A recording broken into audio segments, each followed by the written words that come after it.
Okay, మనము start చేసేద్దాము. ఉమ్, వాళ్ళు ఇంకా జాయిన్ అవుతారు.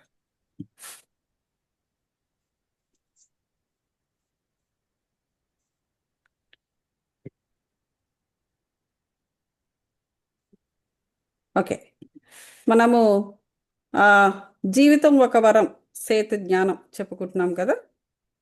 ఉమ్, ఆల్రెడీ 4 అధ్యాయాలు మనం దిగ్విజయంగా పూర్తి చేసుకున్నాము. ఇప్పుడు 5వ అధ్యాయం ఇదేంటంటే మరణానంతర జీవితము. ఏమిటో చూద్దాము ఈ మరణానంతర జీవితం. ఓకే, మృత్యువు సమీపించగానే మనకి ఎట్లా ఉంటుంది? ఆ, అంటే ఏం జరుగుతుంది అనేది ఒక ఉత్సాహం ఉంటుంది అందరికీ. అసలు మృత్యువు సమీపించినప్పుడు అసలు ఏం జరుగుతుంది, అసలు ఆ క్షణం ఎలా ఉంటుంది? ఓకే, అలాగే ఇంతకాలము ఈ శరీరంతో బ్రతుకున్న తర్వాత ఇంక శరీరం లేకపోతే మనం లేమా? అది ఏంటది? అదొక పజిల్లాగా అనిపిస్తుంది. అంటే మనం ఎక్కడికి వెళ్ళిపోతాం అప్పుడు? అప్పుడు మరణం తర్వాత నేనేమవుతాను? నేను ఎవరిని? ఇలాంటి భావోద్వేగాలు చాలామందికి కలుగుతూ ఉంటాయి. అంటే అంతవరకు కూడా ఇది నాది అది నీది అని ఎన్నో రకాలుగా ఎన్నెన్నో చేస్తారు కదా పాపము. అలాంటిది సడన్గా ఇప్పుడు చేసినవన్నీ ఏమీ కాదా అనేటువంటి భావోద్వేగానికి లోనవుతుంటారు. సో మరణం తర్వాత స్వర్గానికి వెళ్తామా నరకానికి వెళ్తామా? ఎందుకంటే మన హిందూయిజంలో ఈ స్వర్గము నరకము అనేది ఉంది. అసలు స్వర్గం అనేది ఎక్కడుంది, నరకం అనేది ఎక్కడుంది, ఇలాంటివన్నీ ఉంటాయి అన్నమాట. ఈ భూమిని నేను నిష్క్రమించేటప్పుడు నాతో పాటు నేను ఏమైనా తీసుకుని వెళ్ళగలనా, ఇట్లాంటివి కూడా ఉండొచ్చు. సో ఏం తీసుకెళ్ళగలను, తీసుకెళ్ళేవి ఏమైనా ఉంటే నేను ఏం తీసుకెళ్ళగలను అలా. మరణం తర్వాత నేను వెళ్ళే చోటు దగ్గర దేవతలు ఉంటారా, పిశాచాలు ఉంటారా? లేకపోతే ఈ శత్రువులు ఇప్పుడు భూమి మీద నన్ను పీక్కు తిన్న శత్రువులే అక్కడ మళ్ళీ కలిసి నన్ను అక్కడ కూడా పీక్కు తింటారా? నన్ను ప్రేమించే వాళ్ళు ఎవరైనా సరే నాకు అక్కడ తారసపడతారా లేదా? సో ఇంతమంది ప్రియమైన కుటుంబ సభ్యుల్ని, బంధువుల్ని, ఆప్తుల్ని వాళ్ళకి ఎప్పటికప్పుడు సహాయాలు చేస్తూ వాళ్ళకి వచ్చినప్పుడల్లా ఆతిథ్యం ఇస్తూ వాళ్ళకి భోజనాలు పెడుతూ ఇంత బాగా ఉన్నాం కదా మేమంతా. మరి వీళ్ళందరూ వదిలిపెట్టి నేను వెళ్తున్నాను. సో మరి వీళ్ళందరిని వదిలిపెట్టి వెళ్ళిపోయిన తర్వాత వీళ్ళందరూ నన్ను నన్ను గుర్తుపెట్టుకుంటారా లేదా? నాతో నాతో మానసికంగా నాతో సంబంధాన్ని కలిగి ఉంటారా లేదా? బాధపడతారా లేదా? నా గురించి బెంగ పెడతారా లేదా? అసలు మరణం తర్వాత నేను నేనుగా ఉంటానా, లేకపోతే నేను మరోలా ఉంటానా? ఇలా ఎన్నో ప్రశ్నలు మనుషులకి తొలిచేస్తూ ఉంటాయి. అయితే ఎంతో ఉత్సాహంతో ఆశిస్తున్న ప్రశ్నలన్నిటికీ కూడా ఈ సేతు గారు సమాధానం ఇందులో ఇచ్చారు. ఎలా అంటే ముందుగా మృత్యు సమీపించేటప్పుడట చైతన్య శక్తి యొక్క మెకానిజమ్స్ ఎలా ఉంటాయో వివరించి ఆ తర్వాత మరణానంతరం ఏం జరుగుతుందో వివరిస్తున్నారు. ఇప్పుడు ఎట్లా జీవితం నిత్యం పురోగమిస్తూ ముందుకు సాగుతూ ఉంటుంది. ఓకే, నిత్య నదీ ప్రవాహం లాగా నిరంతర భూభ్రమణం ఎలాగైతే జీవితం నిరంతరము ఎట్లా అంటే భూభ్రమణం, భూమి ఎలా భ్రమిస్తూ, భూభ్రమణం అంటే భూగమ, అలా భూమి తనలో తాను తిరుగుతూ అలాగా తిరుగుతూ ఉంటుంది కదా. అదే విధంగా జీవితం కూడా నిరంతరము కూడా ఒక ప్రవాహంలో ఉంటుంది. సో మరణానికి ముందు మరి మరణం తర్వాత కూడా ఈ చైతన్య శక్తి ప్లస్ ఈ భావ సంపద ఈ పరంగా అంటే మరణం ఎలా ఉంటుంది అంటే ఇప్పుడు మన చైతన్య శక్తి ఒకలా ఉంది, ఇప్పుడు మన భావాలు ఇలా ఉన్నాయి. ఓకే, ఈ చైతన్య శక్తిలో మన భావాలు ఇలా ఉన్నాయి. మరణం తర్వాత ఏం జరుగుతుందో తెలుసుకుందాం అనేటువంటి భావన మనుషుల్లో కలుగుతూ ఉంటుంది. అంటే ఆ చైతన్య శక్తి అలాంటిది. సో అప్పుడు మరణానికి ముందు ఎలా ఉంటుందో మరణం తర్వాత కూడా అలాగే ఉంటూ పురోగమిస్తూ ఉంటుంది. చూసారా, ఏంటి పురోగమిస్తుందో? నీ శరీరం ఉండకపోవచ్చు, కానీ నువ్వు ఏ చైతన్య శక్తినైతే నువ్వు మరణము టైంకి నువ్వు మరణ సమయానికి ఏ చైతన్య ఎటువంటి చైతన్య శక్తిని ఎటువంటి భావ సంపదని నువ్వు కలిగి ఉంటావో అది నీకు తర్వాత కూడా పురోగమిస్తుంది. అందుకే అంటారు చనిపోయే టైం కల్లా, చనిపోవడం అంటే ఇది సడన్గా హఠాత్తుగా ఏవో కొన్ని ప్రమాదాల్లో చనిపోవడం అవన్నీ వదిలేసేయండి, అవే హఠాత్తుగా జరుగుతాయి. కానీ సహజ మరణం సమయానికి వచ్చేసరికి 80 ఏళ్ళలో 90 ఏళ్ళలో వాట్ ఎవర్ ఇట్ ఈస్ వచ్చేసరికి మనిషి ఎలా ఉండాలంటే తాను అన్ని తెలుసుకుని ఉండాలి. ఇంకా ఎమోషనల్ అటాచ్మెంట్స్తో ఉంటూ ఎమోషన్స్లో ఎమోషన్ అనేటువంటి ప్రవాహంలో కొట్టుకుపోతూ ఉన్నాడు అనుకో, అప్పుడు మరణం దగ్గరకు వచ్చేటప్పటికి వాటి చైతన్య శక్తి ఆ విధంగానే ఉంటుంది. అదే చైతన్య శక్తితో వాడు చనిపోతే ఇంకా నెక్స్ట్ వచ్చే జన్మ కూడా అక్కడి నుంచే మొదలవుతుంది. ఇంకా సడన్గా వాడు ఎదిగిపోవాలనుకుంటే ఎదిగిపోడు. అందువల్ల ఈ శరీరం అనేది చాలా ఇంపార్టెంట్. అందుకే దీని గురించి మనం ఆల్రెడీ చెప్పుకున్నాం. ఎక్కడ? 2వ అధ్యాయము ఎర్త్ కాన్షియస్నెస్లో శరీరం ఎందుకంత ఇంపార్టెంట్ అనేది. సో ఈ శరీరం అనేది ఉంటేనే నువ్వు చైతన్య శక్తిలో నువ్వు మార్పు తెచ్చుకుంటూ నీ ఆత్మ యొక్క పరిణితిని కోసమును పాటు పడగలవు. ఈ శరీరం లేకపోతే ఏముంటుంది? ఏముండదు. నువ్వు చైతన్య శక్తిని నువ్వు చనిపోయే టైంకి ఏ విధంగా ఉండాలి, ఏ విధంగా నీ భావ సంపదన ఏ విధంగా ఉండాలి, ఇంకా అది ఇది ఇది ఇది ఎలా అలాంటి ఉండకూడదన్నమాట. సో కాబట్టి మరణం అనేది జీవితాన్ని విభజించే బిందువు కాదు అది. సో మరణము వలన నీ చైతన్య శక్తి ఏమి కుంటుపడదు. అది మరణము వలన కుంటుపడదు. నువ్వు జీవంతో ఉండేటప్పుడు నువ్వు సరిగ్గా దానిని వాడుకోకపోతే కుంటుపడుతుందే తప్ప మరణం వల్ల నా చైతన్య శక్తి అంతా పోయిందండి అనడానికి లేదు. నువ్వు ఎటువంటి చైతన్య శక్తితో నువ్వు ఆ మరణ సమయం వరకు నువ్వు ఉన్నావో అది కంటిన్యూషనే అవుతుంది.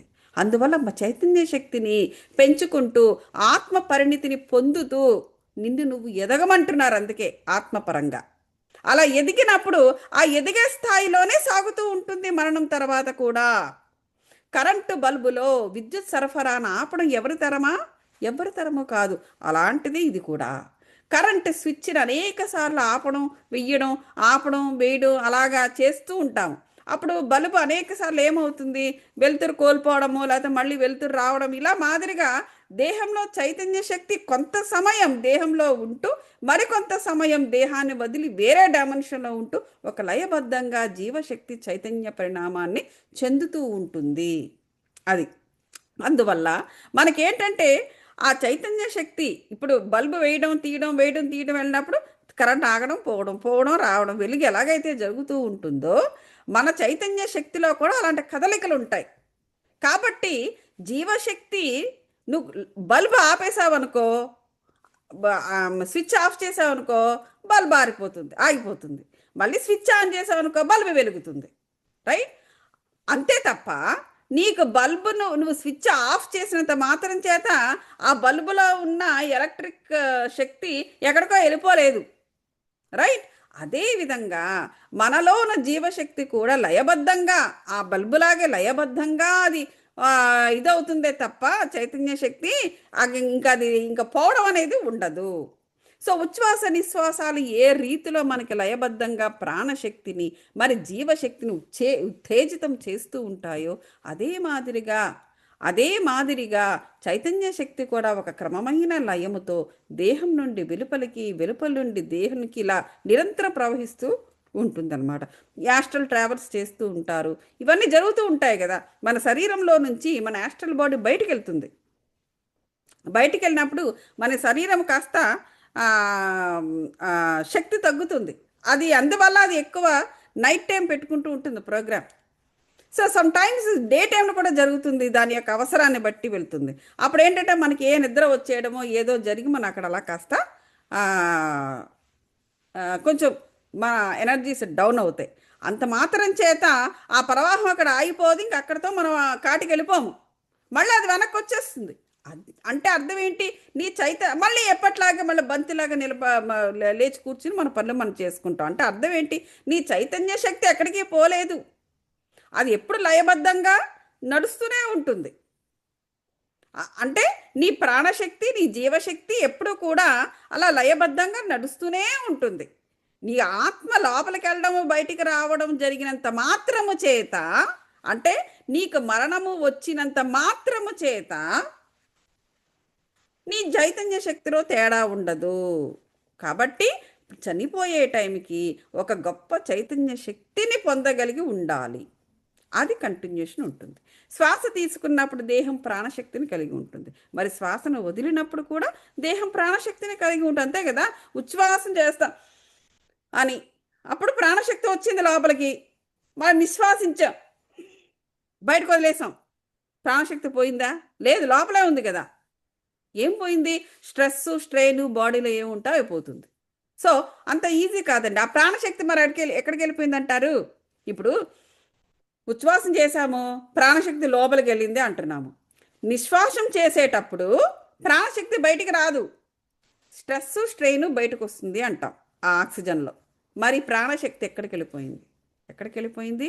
నీ ఆత్మలోకి వెళ్ళిపోయింది, నీ మిగతా జీవ ప్రక్రియల్లో కలిసిపోయింది, నీ ఆత్మ యొక్క చైతన్య శక్తిలో కలిసిపోయింది.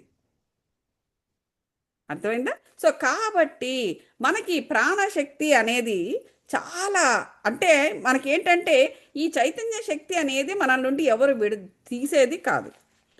ఆ చైతన్య శక్తిని నువ్వు పెంచుకోవాలే తప్ప ఎవరో వచ్చి ఇలా తీసుకుని వెళ్ళిపోయేది కాదు. దేహంలో ప్రతి క్షణము జీవకణాలు మృతి చెందుతూ ఉంటాయి, వాటి స్థానంలో మళ్ళీ కొత్త జీవకణాలు పుడుతుంటాయి. ఆ విధంగానే దేహం నిరంతరం మార్పులు. ఇప్పుడు దేహము ఏంటండి, ఎప్పుడో పుట్టాము, మరి అప్పటి నుంచి దేహము ఇంకే పర్వాలేదు బాగానే ఉంది ఏంటంటారు అంటే, దేహంలో ప్రతి క్షణం కూడా మనకి జీవకణాలు, ఏదో ఒక జీవకణం మృతి చెందుతూ ఉండి మళ్ళీ కొత్త జీవకణం వస్తూ ఉంటుంది. ఆ విధంగా మన దేహం ఎప్పటికప్పుడు కొత్తదే. ఒకేసారి జీవకణాలన్నీ చచ్చిపోవు. కొన్నిటికి కొన్ని లైఫ్ స్పాన్ ఉంటుందన్నమాట. కొన్నిటికి బ్లడ్ సెల్స్ కింద, అది సెల్స్, అలాగా ఒక్కొక్క దానికి ఒక్కొక్క ఆయు పరిమాణం ఉంటుంది. సో దాన్ని బట్టి ఆ సెల్స్ చనిపోతుంటాయి, మళ్ళీ కొత్త సెల్స్ పుడుతూ ఉంటాయి. ఆ విధంగా ఎప్పుడు కూడా బాడీ ఎప్పుడు రీజువనేషన్లోనే ఉంటుంది. సో చూసారా, ఎప్పటికప్పుడు మనం కొత్తనే, ఎప్పటికప్పుడు మన కొత్త వాళ్ళమే. సో జీవితం నిరంతరం పురోగమిస్తూ ఉంటుంది. అందువల్ల ఎప్పుడూ కొత్తదనంతో మన జీవితం ఎప్పుడు పురోగమించాలి. ఎందుకంటే మన దేహము ఎప్పుడు కూడా కొత్త జీవముతోటి పురోగమిస్తుంది. మరి నీ మనసు ఎందుకు పురోగమించటం లేదు? ఎందుకు దుఃఖం దగ్గర ఆగిపోతుంది? ఎందుకంటే నీకు ఈ సత్యాలన్నీ తెలియవు గనక. సో తిరోగమనం అనేది జీవిత ప్రవాహంలో అసలు ఉండనే ఉండదు. సో మానవుడే గతానికి స్టిక్ అయిపోయి అక్కడే కూర్చుని ఏడుస్తూ ఉంటాడే తప్ప మైండ్. కానీ జీవితం మాత్రం వెనక్కి వెళ్ళదు, ముందుకే పోతూ ఉంటుంది. కారణం ఏంటంటే దేహం కొత్తది, నీ యొక్క చైతన్య శక్తి ఎప్పటికప్పుడు మారుతూ ముందుకే వెళ్తూ ఉంటుంది. ఓన్లీ నీ ఆలోచనే వెనక్కి వెళ్ళిపోతూ ఉంటుంది. సో దాన్ని కూడా ముందుకే నెట్టు అని చెబుతున్నారు ఇక్కడ. ఖనిజ లవణాలు, ఏకకణ జీవులు, క్రిమి కీటకాలు, వృక్షాలు, జంతువులు, ఇలా ఒక దశ తర్వాత ఇంకొక దశతో మనం జన్మలన్నీ తీసుకుంటూనే ఉంటాము. ఎందుకు? మన చైతన్యాన్ని పెంచుకుంటూ ఉంటాము, పురోగమిస్తూ ఉంటాము. మానవ జన్మ పొందిన తర్వాత మళ్ళీ జంతువులుగాను వృక్షాలుగాను మళ్ళీ తీసుకుంటామండి? తీసుకోము. ఎందుకంటే అక్కడి నుంచి మనం మానవులుగా వచ్చేసాం కదా. మళ్ళీ మానవుల దగ్గర నుంచి వెనక్కి వెళ్తామా? వెళ్ళము. అంటే ఇక్కడ మనకి ఏమర్థమైంది? జీవము లేదా జీవితము ఎప్పుడు కూడా ముందుకే తప్ప వెనక్కి వెళ్ళదు. నీ ఆలోచన కూడా ముందుకే పెట్టు. ఒకసారి మానవ జాతి చైతన్య శక్తి స్థాయిలో జన్మ తీసుకున్న తర్వాత అదే చైతన్య స్థాయిలో మానవుడిగా జన్మ పరంపరలు, సమాంతర లోకాలు, ప్రత్యామ్నాయ లోకాలు, సంభావ్యత లోకాలు ప్రయాణించి అక్కడ జన్మ పరంపర కొనసాగించడం జరుగుతూ ఉంటుంది. చూసారా, మన చైతన్య శక్తిని బట్టి అండి. ఇప్పుడు మన చైతన్య శక్తి ఎలా ఉంటుంది? నీ యొక్క చైతన్య శక్తిని తీసుకున్న జన్మలో చైతన్య శక్తిని అద్భుతంగా నువ్వు పెంచుకున్నావు అనుకో, పరంధామానికి దగ్గరగా నువ్వు పెంచుకున్నావు అనుకో, అక్కడ ఉన్న వరల్డ్స్ అన్నిటికీ నువ్వు ప్రయాణం చేస్తావు. లేదా ఏ ప్యారలల్ వరల్డ్స్, లేదా అంటే చైతన్య శక్తి యొక్క పరిమాణాన్ని బట్టి కొంచెమా ఉందా, ఎక్కువ ఉందా, లేదా మీడియంలో ఉందా, దాన్ని బట్టి నువ్వు ఇతర లోకాలకి నువ్వు ప్రయాణించి అక్కడ జన్మ పరంపర కొనసాగించడం అనేది జరుగుతుంది. చనిపోయే టైంకి గనక ఇప్పుడు 1 to 10 స్కేల్ ఇచ్చి ఇందులో నువ్వు ఇప్పుడు ఎదగరా బాబు, నీ చైతన్య శక్తిని పెంచుకోరా బాబు అని ఒక జన్మ ఇచ్చేశారు. వాడు ఎంత పెంచుకుంటాడు? 1 to 10 స్కేల్లో 2, 5, 8 లేకపోతే 10 పెంచుకున్నాడా? సో 2 పెంచుకున్నాడు అనుకోండి ఫర్ ఎగ్జాంపుల్, అక్కడ చనిపోయాడు. ఆ చైతన్య శక్తిని బట్టి అక్కడక్కడ ఏమేమి ప్యారలల్ వరల్డ్స్, ప్యారలల్ లోకాలు, ఎక్కడ సంభావ్యత లోకాలు ఉన్నాయో అక్కడక్కడ వాడు జన్మలు ఎత్తుతూ తిరుగుతూ అక్కడ వాడు రకరకాల అక్కడక్కడ జన్మ పరంపరలు తీసుకుంటూ ఉంటాడు. చనిపోయే టైంకి మళ్ళీ వాడు పుట్టాడు కదా, పుట్టిన తర్వాత మళ్ళీ ఇంకొంచెం వాడు చైతన్య శక్తిని పెంచుకుని 4 వరకు వచ్చాడు అనుకో, ఆ చనిపోయిన తర్వాత వాడు అక్కడక్కడ తిరుగుతాడు. లేదు, ఆ 4 నుంచి వాడు 10 వరకు పెంచుకున్నాడంటే అక్కడ అక్కడ తిరుగుతాడు. సో ఈ విధంగా వాడు జన్మలు ఎత్తుతూ ఉంటాడు. మరణం తర్వాత స్వర్గానికి వెళతావా నరకానికి వెళతావా అని సందేహం కూడా ఉంటుంది కదా. ఈ విశ్వంలో ఎక్కడ నరకము అనేది ఏది లేదు. ఒక్కొక్క లోకం ఒక్కొక్క చైతన్య శక్తితో ఉంటుంది. సో నువ్వు ఎటువంటి చైతన్య శక్తితో నువ్వు ఆయా లోకంలో బ్రతికావు అనేది ఆధారపడి ఉంటుంది. మొన్ననే నేను టాక్ ఇచ్చాను, నేను అందరికీ మీ మీ గ్రూప్స్ అన్నిటికీ పంపించాను, నేను గ్రూప్స్లో పెట్టమని. అందులో చాలా క్లియర్గా third dimensional world third dimensional ఎలా ఉంటుంది, ఫోర్త్ ఎలా ఉంటుంది, ఫిఫ్త్ ఎలా ఉంటుందని లాపరేటెడ్గా మాట్లాడాను. వారి చైతన్య శక్తులు కూడా నేను మాట్లాడడం జరిగింది. సో నరకము స్వర్గము అనేది ఏంటంటే నువ్వు ఎటువంటి చైతన్య శక్తిని కలిగి ఉన్నావనే దాని మీద ఆధారపడి ఉంటుంది. నువ్వు చాలా లో చైతన్య శక్తిని కలిగి ఉంటే నువ్వు అక్కడ ఉన్న సంభావ్యత లోకాల్లో ఏమేమి పోపు సామాన్లు ఉన్నాయో వాటితో నువ్వు అడ్జస్ట్ అవ్వాల్సి ఉంటుంది. నీ చైతన్య శక్తిని పెంచుకుంటూ ఉంటే ఆటోమేటిక్గా ఏంటంటే నువ్వు దుఃఖాలని బాధల్ని అన్నిటినీ అధిగమించేస్తూ ఉంటావు తొందరగా. ఒకవేళ టచ్ చేసినా కూడా నీకు అంత ఎఫెక్ట్ రాకుండా ఉంటుందన్నమాట. సో కాబట్టి మనము ప్రత్యేకంగా స్వర్గము ప్రత్యేకంగా నరకము అనేది లేదు. సో నీ యొక్క చైతన్య శక్తి ఎటువంటి ఎనర్జీస్ని అట్రాక్ట్ చేస్తున్న అనే దాని మీద ఉంటుంది. నరకము అంటే ఏంటి, నీకు కష్టాలు నష్టాలు లేకపోతే ఇట్లాంటివన్నీ కూడా నరకప్రాయమైనది. అంటే నీవు జీవితం ముందుకెళ్లకుండా నిన్ను చాలా ఇబ్బంది పెట్టేవి, అదే నరకము. నీ చైతన్య శక్తి వాటిని అట్రాక్ట్ చేసే విధంగా ఉండేటప్పుడు ఆటోమేటిక్గా ఏం జరుగుతుందంటే అది నరకమే. అది ఎక్కడున్నా నరకం. భూమి మీద ఉండు, ఇంకొక దగ్గర ఉండు, మరో లోకంలో ఉండు.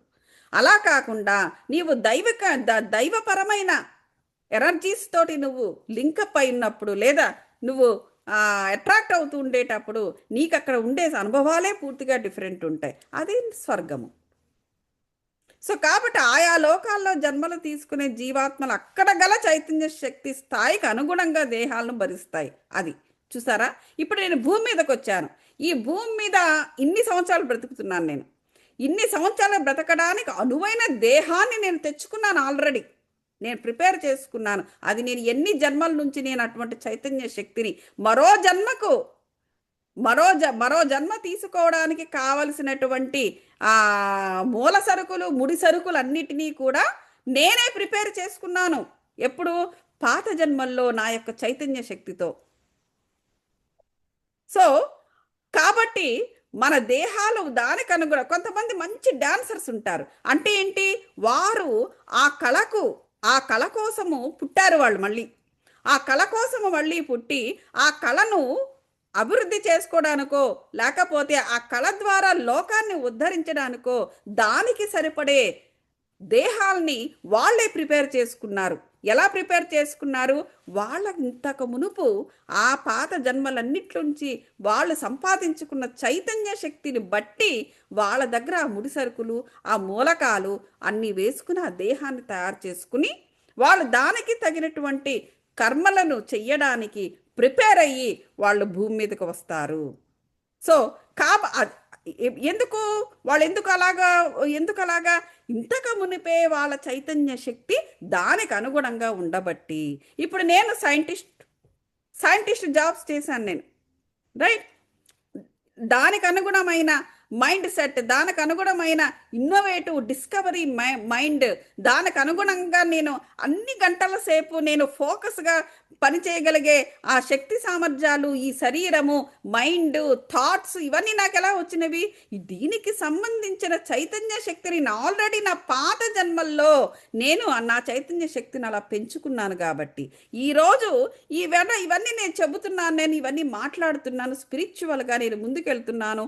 దీనికి కూడా అదే శరీరము దానికి సరిపడేటువంటి శరీరాన్ని దీనికి కూడా నాకు సరిపోతుంది. సో ఈ చైతన్య శక్తి నాకు ఏదో ఈ జన్మలో వచ్చినది కాదండి, పాత జన్మలో నేను పెంపొందించుకున్న చైతన్య శక్తి. అలాగే మీరందరూ కూడా. సో కాబట్టి చనిపోయే సమయానికల్లా నువ్వు ఎటువంటి చైతన్య శక్తిని పెంపొందించుకుని పోయావు అన్నది చాలా ఇంపార్టెంట్ అని సేతు గారు చెబుతున్నారు. అదే నీకు అక్కడ ఒక ఇటుక దేనికి అదే నీకు ఫౌండేషన్, ఇటుక సిమెంట్ అన్నీ కూడా అనమాట. దేనికి? నెక్స్ట్ జన్మకు. మరణం తర్వాత భూమి స్థాయి లేదా అంతకంటే ఉన్నత స్థాయి గల లోకాలకు వెళ్ళడం జరుగుతూ ఉంటుంది. కానీ అంతకంటే అధమ స్థాయి లోకాలకు వెళ్ళడం జరగదు. ఎందుకు? ఎప్పుడు నువ్వు చైతన్య శక్తిని ఆ లెవెల్లో పెంచుకున్నప్పుడు. లేదు, చైతన్య శక్తి అధమంగా ఉందనుకో, ఆటోమేటిక్గా అధమ స్థాయి లోకాలకే ఆ ఆత్మ వెళ్ళిపోతుంది. చూసారా? మనం అలా ఉండకూడదు కదా. భూమి మీదకి వచ్చామంటే ఏదో సాధించుకుని వెళ్ళాలి. ఇంకా అధమ స్థాయిల్లోకి వెళ్ళిపోవడము, అధమ స్థాయిల్లోనే ఉండడము అనేటువంటి అసలు అటువంటి ప్రోగ్రామే పెట్టుకోకూడదు వాస్తవానికి. లేకపోతే జన్మ వేస్ట్ కదా. ఇన్ని కష్టాలు పడి భూమి మీదకి వచ్చి ఎందుకని నేను వాస్తవానికి ఈ విశ్వ సృష్టిలో అధమలోకాలు అంటే ఈ మహామూల ప్రకృతిలో ప్రతి లోకము గొప్పదే. ఎందుకు గొప్పది? అధమలోకము అంటే నేనేదో నీచంగా అంటున్నాను కాదు. ఆ అధమలోకములో అక్కడ నేర్చుకోవాల్సింది నువ్వు అక్కడ నేర్చుకుని కష్టపడి నష్టపడో వాట్ ఎవర్ ఇట్ ఈస్, నువ్వు అక్కడ నేర్చుకున్నది నేర్చుకుంటేనే నువ్వు ముందుకు వెళతావు. నెంబర్ 1. ఒకసారి ముందుకు వెళ్ళిన తర్వాత మళ్ళీ వెనక్కి రావు. అంటే ఎలా రావు అంటే నువ్వు ఇక్కడ స్టెబిలైజ్ అవ్వాలి. అధమ స్థాయిలో నేర్చుకున్నది అక్కడ పడిన కష్టము నష్టము వాట్ ఎవర్ ఇట్ ఈస్ దాని నుంచి వచ్చిన విజ్డముతో నువ్వు ముందుకెళ్ళిన తర్వాత ఆ విజ్డమ్ని వాడుకొని ఇక్కడలో ఉన్న విజ్డముతో నువ్వు అనుసంధానం అవుతూ ప్రాక్టీస్ చేస్తూ అక్కడ కూడా స్టెబిలైజ్ అవ్వాలి. ఆ స్టెబిలైజ్ అయితే నువ్వు మళ్ళా బ్యాక్కి అధమ స్థాయికి రావు. లేకపోతే ఈ స్టెబిలైజ్ కానంత వరకు పైకి కిందకి ఊగిసలాడడం అనేది జరుగుతూ ఉంటుంది.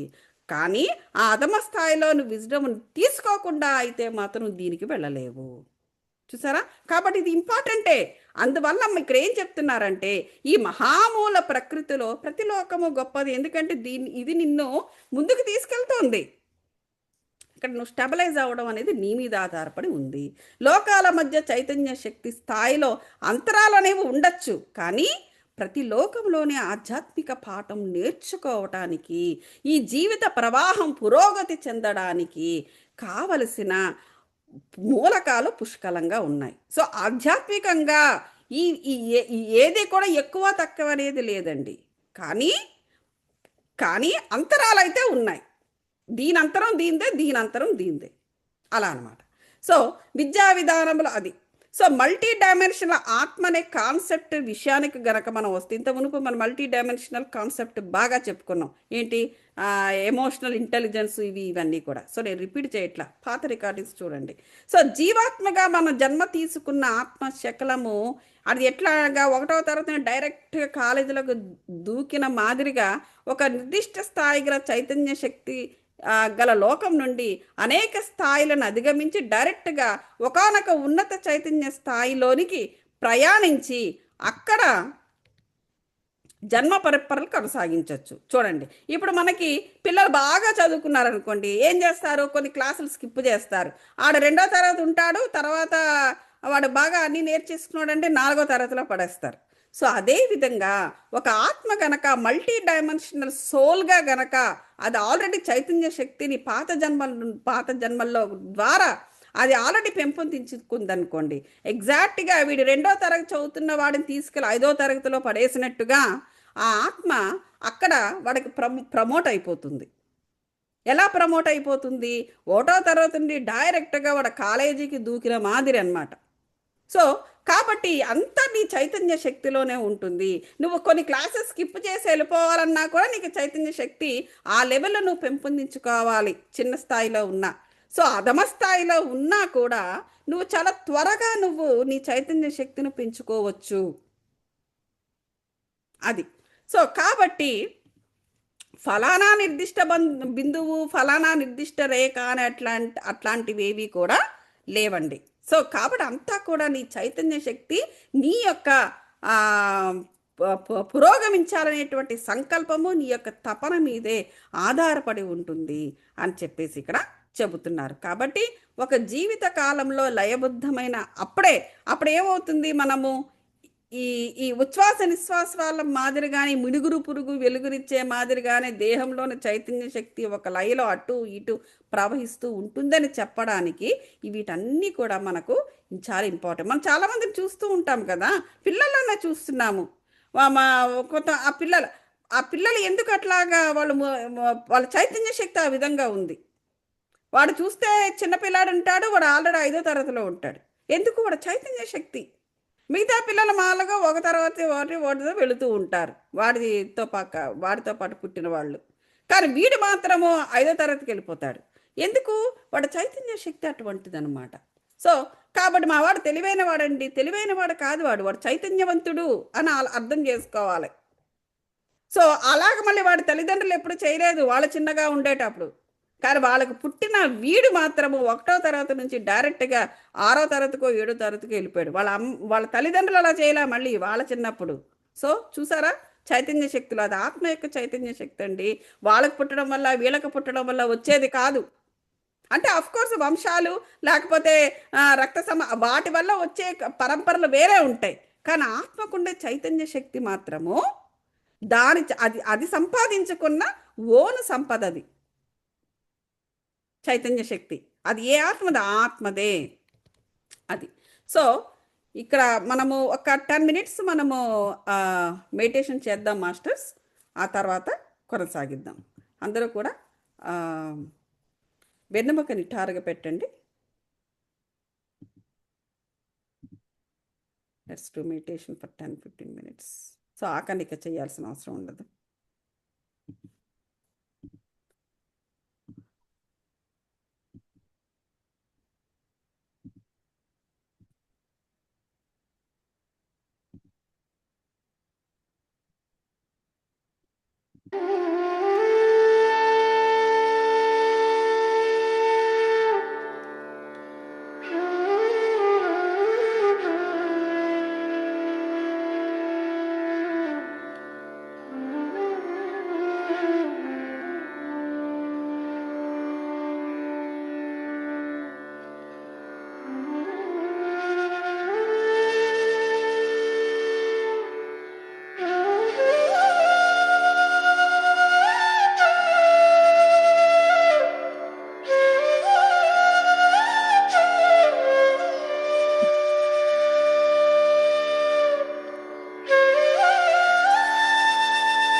ఇప్పుడు మనం ఇందాక చెప్పుకుంటున్నది ఒక కొద్ది నిమిషాలు చెప్పుకుందాము.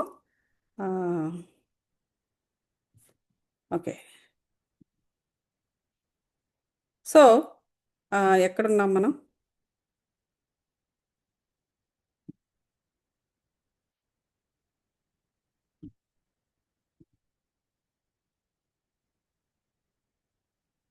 కాబట్టి మనం ఇక్కడ అర్థం చేసుకోవాల్సింది అర్థమైంది కదా. మన చైతన్య శక్తిని ఏ విధంగా అయితే మనం మలుచుకుంటామో ఆ విధంగానే మన మరణానంతర జీవితం కూడా ఆధారపడి ఉంటుంది.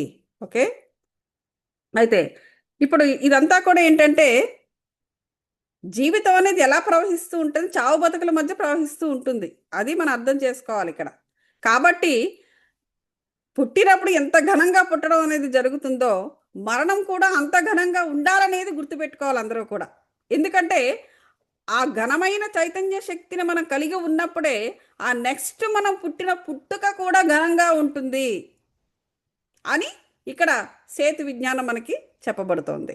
సో అలాగే స్వల్ప వ్యవధి గల అంటే మనది ఏంటంటే మన బ్రతికెప్పుడు కూడా ఆత్మైక బ్రతికే, శారీరక బ్రతుకు కాదు. మన బ్రతికెప్పుడు కూడా ఆత్మైక బ్రతుకు, ఆత్మైక చావు, ఆత్మైక బ్రతుకు. ఆత్మైక బ్రతుకు ఆత్మైక చావు మధ్యనే ఊగిసలాడుతూ ఉంటుంది మన జీవితము. ఇది ఇది గుర్తుపెట్టుకోవాల్సిన విషయం అన్నమాట. ఇకపోతే ఇక మనకు ఈ చైతన్య శక్తి గురించి ఇంత మునిపే మనం చెప్పుకున్నాం. ఇది విద్యుదయస్కాంత తరంగాల శక్తి అని చెప్పుకున్నాము. అలాగే మన శక్తి అనేది ఏది ఒకటి కాదు కదా. విద్యుదయస్కాంతాల శక్తి ఉంది. మన భోజనం చేసిన తర్వాత అది ఎన్నో రకాల జీవ రసాయన ప్రక్రియలు అండర్గో అయ్యి ఆ శక్తి ఉంది. అలాగే మన చైతన్య శక్తి ఉంది, ఆత్మ చైతన్య శక్తి, పరమాత్మనే. ఇది ఎన్ని శక్తులన్నీ కలిపితేనే మనము ఇన్ని రకాల ప్రకంపనలు, ఇన్ని రకాల వైబ్రేషన్స్ మన దేహంలో అలాగా ఫ్లో అవుతూ ఉంటుందన్నమాట. అందువల్ల ఈ ఫ్లోను మనం ఎక్కడ చూడగలమండి? మనము మన ఎరుకతో ఉండి అంతరేంద్రియాల ద్వారా మనం చూడగలుగుతాము. మామూలుగా ఈ కన్ను ముక్కు బయట చూస్తుంటే వీటి ద్వారా మనం చూడలేము. మన శక్తిని, మన ఎనర్జీని మనం చూడగలము. మన ఎనర్జీ మన కళ్ళకి ఎప్పుడు కనిపిస్తుంది? ఎక్స్ట్రా సెన్సరీ పవర్స్ వర్కౌట్ చేస్తూ ఉండేటప్పుడు. అప్పుడు మనం అంతరేంద్రియాల ద్వారా మన ఎనర్జీని మనం చూడగలం. ఎవరైనా చెప్పారనుకోండి, ఏంటి వీళ్ళు ఇలా మాట్లాడుతున్నారు, పిచ్చోళ్ళు ఏంటి ఎనర్జీని ఎలా చూస్తారంటారు. వాళ్ళు చూడలేరు. కానీ ఎక్స్ట్రా సెన్సరీ పవర్స్ ఉన్నవారు అంటే ఏంటి, హయ్యర్ చైతన్య శక్తిని కలిగి ఉన్నవారు, ఎక్స్ట్రా సెన్సరీ పవర్స్ పనిచేస్తున్నవారు అంతరేంద్రియాల ద్వారా వాళ్ళు ఈజీగా ఎనర్జీస్ని చూడగలరు. చాలామంది అవతల నుంచి నడుచుకుని వస్తూ ఉంటే సోల్ రీడ్ చేసేస్తూ ఉంటారు. మాకు సోల్ రీడింగ్ వచ్చండి అంటారు, మీ ఆరా రీడింగ్ వచ్చండి అంటారు, మీ ఆరా మాకు కనిపించిపోతుంది అంటే అంటారు. అలాంటిదే ఇది కూడా. ఆరా అంటే ఏంటి? శక్తి, అది ఎనర్జీసే అవి. సో ఎవరిదో చేయగలిగినప్పుడు మనది మనం చూసుకోలేమా? చేసుకోగలం అన్నమాట. సో అందుచేత ఇవన్నీ కూడా మనం జాగ్రత్తగా అర్థం చేసుకుని ఈ లక్షణాన్ని పెంపొందించుకోవాలి. సో ఒక క్షణం చావుతోనూ మరో క్షణం బ్రతుకుతోనూ ఇలాగ ఎప్పుడు కూడా చైతన్య శక్తి దోబూచులు ఆడుతూ ఉంటుందనే విషయాన్ని మనము అర్థం చేసుకోవాలి. ఇవన్నీ కూడా ఏంటంటే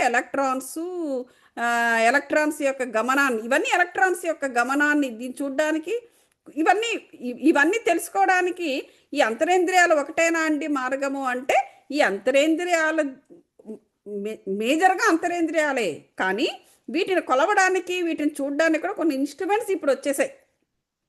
కాబట్టి అవి యాక్యురేట్గా చెప్పుతుందో లేదో నాకు తెలియదు, కానీ మేబీ చెప్పవచ్చు కూడా. అట్లీస్ట్ క్లూ అయితే ఇస్తుంది అది. సో ఎప్పుడూ కూడా ఎలక్ట్రాన్ తన ఉనికిని కలిగి ఉంటే నిరంతరం చైతన్య పరిణామం చెందుతుంది.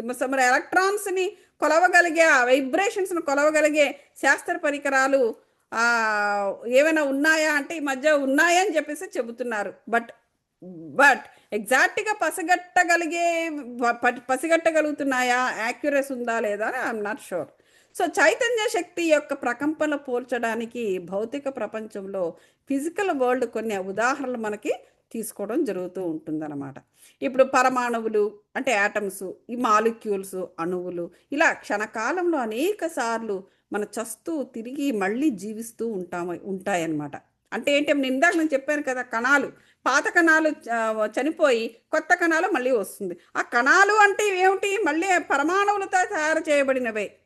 అంటే మనము ఒక కెమిస్ట్రీ రూపంలోనో ఒక ఫిజిక్స్ రూపంలోనో మనం చెప్తే అణువులు పరమాణువులు అని వాళ్ళు వాడతారు. అదే బయాలజీ వాళ్ళని అడిగితే కణాలు అని వాడతారు. ఏదైనా కూడా కణానికి ఒక చలనం ఉంటుంది. ఆ చలనం అనేది ఎలక్ట్రాన్స్ వల్లే, ఈ అణువుల వల్లే, పరమాణువుల వల్లే మనకి జరుగుతూ ఉంటుంది. మాలిక్యూల్స్, సైన్స్లో మాలిక్యూల్స్ అని మాట్లాడతారు. అంటే అదే ఆ మాలిక్యూల్స్నే ఈ ఫిజిక్స్ వాళ్ళు ఏమంటారు, అణువులు, పరమాణువులు అంటారు. అదే సైన్స్ వాళ్ళు మాలిక్యూల్స్, సెల్స్ అని మాట్లాడతారు. సో వీటికి చలనం ఉంది కదా. సో కాబట్టి ఈ కెమిస్ట్రీ, ఫిజిక్స్, బయాలజీ అంతా కలిపే ఉంటుందన్నమాట అది. సో ఇవన్నీ కూడా ఏంటంటే మనకి మన దేహం అంతా కూడా ఈ అణువులు పరమాణువులతోనే నిండి ఉంటాయి. మాలిక్యూల్స్ అండ్ సెల్స్ అంటే అవే యాటమ్స్, మాలిక్యూల్స్తో మనకి ఉంటుంది. సో ఇదే మాలిక్యూల్స్, ఇవే యాటమ్స్ మనకి విశ్వశక్తిలో కూడా వ్యాపించుకుని ఉంటాయి. అందువల్ల మనకి విశ్వానికి, మన బాడీకి, విశ్వానికి, మన ఆత్మకి కనెక్షన్స్ అనేవి ఉంటాయి. సో మన శక్తి ఎలాంటిది అంటే బ్రహ్మాండంతో ప్రకంపిస్తూ ఉంటుంది. ఇది మనం అర్థం చేసుకోవలసినది. కాబట్టి మరణానంతరము చావు అనేదే లేదు ఆత్మకి. ఎందుకు లేదు అంటే అందుకే. దాని తర్వాత ఏ విధంగా ఉంటుంది దాని యొక్క స్థితిగతి అంటే, బ్రతుకున్నప్పుడు నువ్వు ఎటువంటి స్థితిలో దాన్ని నువ్వు పెట్టుకున్నావు, ఎటువంటి గతిని నువ్వు కల్పించుకున్నావు అనే దాని మీద ఆధారపడి ఉంటుంది అని చెప్పేసి క్లియర్గా సేతు గారు ఇక్కడ చెబుతున్నారు. కాబట్టి భూతలం మీద జీవిస్తున్నంత కాలము మీ మదిలో దేహానికి ఒక రూపం, మరి ఆకారాన్ని ఊహించుకుంటూ ఉండడం వల్ల మనలో చాలామంది నేను అంటే దేహము అనే అటువంటి భ్రమ పడుతుంటారు. కానీ మనలోని దేహి అంటే ఆత్మని గుర్తించడానికి బాహ్యేంద్రియాలు ఉపయోగపడవు. చూసారా, ఇప్పుడు దేహమును ఎందుకన్నారు, ప్రాపంచికంగా ఏమంటారు, దహించిపోయేది కాబట్టి, అంటే దహనం అయిపోయేది కాబట్టి దీనిని దేహము అన్నారు అనేసి అంటారు. కానీ స్పిరిచువల్గా ఏంటంటే దేహము అనే మాట ఎందుకు వచ్చింది ఈ శరీరానికి అంటే, అందులోని దేహి అంటే ఆత్మ అని అర్థము. అందులో దేహి అనేది ఉంటుంది కాబట్టి దాన్ని గుర్తించాలి మనం. ఈ బాహ్యేంద్రియాలు అయితే గుర్తించవు, కానీ నీ అంతరేంద్రియాలు నీ దేహంలో ఉన్న దేహిని గుర్తించగలవు. అది చెబుతున్నారు ఇక్కడ.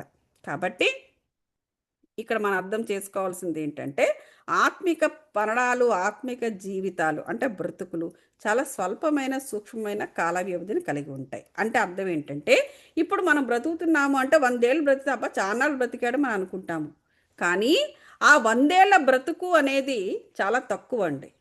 ఈ 100 ఏళ్ల బ్రతుకు రావాలంటే ఎన్నో వందల ఏళ్ళు మనం చచ్చి పడుండాలి. అంటే అన్ని వందల ఏళ్ళు పడుతుంది మళ్ళీ మనకి ఇంత చిన్న వెలుగు రావడానికి, ఇంత చిన్న జీవితము అనేటువంటి బ్రతుకు రావడానికి అన్ని సంవత్సరాలు పడుతుంది. 400 ఏళ్ల క్రితం మళ్ళీ పుట్టేవాళ్ళు మళ్ళీ పుట్టారండి అంటారు. లేకపోతే త్రేతాయుగం వాళ్ళు ఇప్పుడు పుట్టారండి అంటారు. ఎందుకు అన్ని సంవత్సరాలు పడుతుంది? ఎందుకంటే అంత కష్టం అన్నమాట. నీ చైతన్య శక్తిని బట్టి కూడా ఉంటుంది.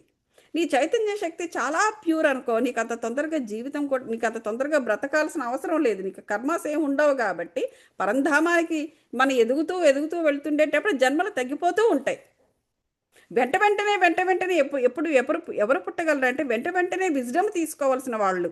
అంటే ఏంటి, అధమస్థాయి లోకాలలో ఉన్న ఆత్మలు వెంటనే మళ్ళీ ఆ జన్మలు ఎత్తుతూ ఉంటాయి. ఎందుకు ఎత్తుతూ ఉంటాయి? అందు నుంచి అవి బయటపడి తొందరగా అవి ఎదగాలి. కాబట్టి ఆల్రెడీ బాగా ఎదిగిన ఆత్మలు అంత తొందరగా భూమి మీదకి మళ్ళీ రావు. ఎందుకంటే వాటి చైతన్య శక్తి చాలా ప్యూర్ అండ్ హయ్యర్ చైతన్య శక్తి అయిపోవడంతో వాటి కర్మలు చాలా తక్కువ ఉంటాయి. సో అటువంటివి ఏదో ఒక ఇంపార్టెంట్ స్పిరిచువల్ రీజన్ ఉంటే తప్ప భూమి మీదకి రావడం అనేది జరగదు. కానీ వాటికి కూడా పనులు పడుతూ ఉంటాయి, వస్తాయి అవి కూడా. మంత మహాకృష్ణుడే వచ్చాడు ఎందుకు? ఆ కురుక్షేత్రాన్ని జరిపించడానికి. తప్పదు. సో అటువంటప్పుడు రావడం అనేది జరుగుతుంది. కానీ ఈ విధంగా కూడా అంటే ప్యూరిటీ పెరుగుతున్న కొలది, నీ స్థాయి పెరుగుతూ ఉంటున్న కొలది నీకు జన్మలు తగ్గిపోతూ ఉంటాయి అన్నమాట. ఈ అధమ స్థాయి లోకాలలో ఉన్నంత వరకు కూడా జన్మలు వెంటనే రావడం అనేది జరుగుతూ ఉంటుంది. ఏది ఏమైనా కూడా నీ ఆత్మ పరిధి ఎప్పుడు కూడా ఈ చావు బ్రతుకుల మధ్య ఉంటుంది. చైతన్య శక్తిలో మాత్రము ఈ ఉండడము పోవడం అనేది ఉండదు. నీ చైతన్య శక్తిని పెంచుకోవడం నీ చేతిలోనే ఉంది అనేసి ఇక్కడ చెబుతున్నారు. కాబట్టి ఇక్కడ ఆత్మిక మరణము మరి ఆత్మిక బ్రతుకు అనేవి అంటే మరణము జీవం అనేవి సూక్ష్మకాల వ్యవధి. అంటే అంటే ఆత్మ యొక్క భాషలో చెప్పాలంటే చాలా సూక్ష్మకాలము, అంటే మైక్రో టైమ్ ఇంటర్వెల్, అంటే దీర్ఘకాల వ్యవధి, అంటే లాంగ్ టైమ్ ఇంటర్వెల్కి మారినప్పుడు మరణము లేదా మృత్యువు లేదా అంటే భౌతిక ప్రపంచ పరిభాషలో చెప్పాలంటే సంభవిస్తుంది. అది అంటే అర్థం ఏంటంటే ఇప్పుడు ఇప్పుడు ఈ చావు బ్రతుకు మధ్య ఉండే జీవితము అంటే జన్మ ఒక సూక్ష్మకాల వ్యవధి. ఈ సూక్ష్మకాల వ్యవధి నుంచి ఆత్మ యొక్క బ్రతుకు దీర్ఘకాల వ్యవధికి మారినప్పుడు అంటే ఏంటి, చాలా సంవత్సరాలు చనిపోయిన తర్వాత చాలా సంవత్సరాలు ఏ జన్మ తీసుకోకుండా ఉండడం అనేది సంభవిస్తుంది. మరణం అంటే అది. మరణం అంటే ఏంటంటే నువ్వు దీర్ఘకాల వ్యవధిలోకి నువ్వు అడుగు పెడుతున్నావు అని అర్థము. సూక్ష్మకాల వ్యవధి జన్మ తీసుకుని బ్రతకడం ఈ భూమి మీద, ఇది సూక్ష్మకాల వ్యవధి. సో సూక్ష్మకాల వ్యవధి నుండి ఆత్మ దీర్ఘకాల వ్యవధిలోకి అడుగు పెడుతోంది. అంటే చాన్నాళ్ళు జన్మ ఇక రాదు దానికి. అది మరణంలోకి అడుగు పెట్టడం అంటే ఆత్మ దీర్ఘకాల వ్యవధిలోకి అడుగు పెడుతుంది అని అర్థం అనమాట. అంటే అక్కడ డైమెన్షన్ మారుతుంది, తన డైమెన్షన్ అక్కడ మార్చుకుంటుంది. అది. సో ఈ డైమెన్షన్తోనే ఇక్కడ నువ్వు సూక్ష్మకాల వ్యవధిలో నువ్వు ఎంత గొప్ప చైతన్య శక్తిని నువ్వు సంపాదించుకుంటే అది దీర్ఘకాల వ్యవధిలోకి వెళ్ళినప్పుడు అంత గొప్పగా ఉంటుంది అది ఆత్మ. మళ్ళీ తిరిగి అది సూక్ష్మకాల వ్యవధిలోకి వచ్చినప్పుడు అంటే మళ్ళీ జన్మ తీసుకునేటప్పుడు ఆ చైతన్య శక్తితోనే అది కొనసాగుతూ ఉంటుంది. ఏది నువ్వు సంపాదించుకున్న గొప్ప చైతన్య శక్తి ఉందే, ఆ గొప్ప చైతన్య శక్తి మరణించిన తర్వాత అంటే దీర్ఘకాల వ్యవధిలోకి వెళ్ళిన తర్వాత కూడా గొప్పగా ఉంటుంది ఆత్మ. మళ్ళీ తిరిగి సూక్ష్మకాల వ్యవధి మళ్ళీ మరొక జన్మ ఎత్తినప్పుడు అంతే చైతన్య శక్తితో గొప్పగా మళ్ళీ పుట్టుతుంది. అంటే చూసారా ఇక్కడ ఆత్మకు చైతన్య శక్తి అనేది ఎంత ఇంపార్టెంటో. శరీరము కాదు, శరీరము వస్తుంది అంటే సూక్ష్మకాల వ్యవధిలోకి వస్తుంది, మళ్ళీ పుడుతోంది అని అర్థము. సో ఎక్కువ కాలము దీర్ఘకాల వ్యవధిలోనే ఆత్మ ఉంటుంది. అలా ఉండగలిగే స్థితి కూడా మనము ఈ బ్రతుకున్నప్పుడు ఆ చైతన్యాన్ని పెంచుకోవడంలో ఉంటుంది. చాలా ఆత్మలు చాలా చనిపోయిన తర్వాత కూడా ఎన్నో బాధలు అనుభవిస్తూ ఉంటాయి. ఎందుకు? జన్మ ఇచ్చినప్పుడు వేస్ట్ చేసుకుంటాయి కదా.